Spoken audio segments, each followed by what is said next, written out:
আসসালামু আলাইকুম প্রিয় দর্শক, এই মুহূর্তে আমরা আছি ওহুদের ময়দানে। আপনারা জানেন ওহুদের ময়দানে যুদ্ধ হয়েছিল, সেখানে 70 জন সাহাবী শাহাদাত বরণ করেন। এই যে ঠিক বরাবর যে দেয়াল দেখছেন, এটা হচ্ছে সাহাবীদের কবর।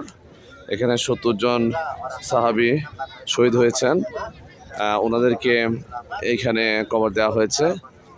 আর এই যে পাহাড়টা দেখছেন, এই পাহাড় থেকে আমাদের নবী করিম সাল্লাল্লাহু আলাইহি সাল্লাম ওহুদের যুদ্ধ পরিচালনা করেন। এই কারণে প্রচুর দর্শনার্থী এখানে আসেন দেখার জন্য। অসংখ্য দর্শনার্থী এসেছেন এই পাহাড়ে। এখানেই ওহুদের যুদ্ধ সংঘটিত হয়।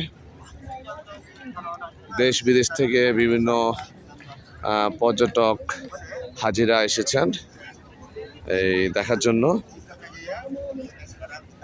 আর যে দূরে পাহাড় দেখছেন, এই পাহাড়গুলো কিয়ামতের আগে হাদিসে বলা আছে সোনা হয়ে যাবে, গোল্ড হয়ে যাবে। এর কারণ হলো একটা এই এলাকায় দুর্ভিক্ষ দেখা দিবে। দুর্ভিক্ষ দেখার পর এই সোনাগুলো, পাহাড়গুলো যখন সোনা হয়ে যাবে, তখন এই সোনাগুলো বিক্রি করে তারা অর্থনৈতিক মুক্তি লাভ করবে।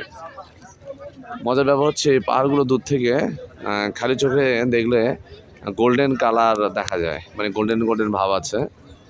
তো এখানে দুর্ভিক্ষ দেখা দিবে কিয়ামতের আগে, তখন এই পাহাড়গুলো গোল্ড হয়ে যাবে। তখন এই গোল্ডগুলোই বিক্রি করে এখানকার বাসীরা, এখানকার অধিবাসীরা, এখানকার সরকার অর্থনৈতিক মুক্তি লাভ করবে। সৌদি আরব যা এখন তেল বিক্রি করে অনেক মানে ধনী রাষ্ট্রে পরিণত হয়েছে, তখন হয়তো তেল থাকবে না, তখন এই গোল্ড হয়তো তারা বিক্রি করবে। এটা ইসলামে হাদিসে বলা আছে।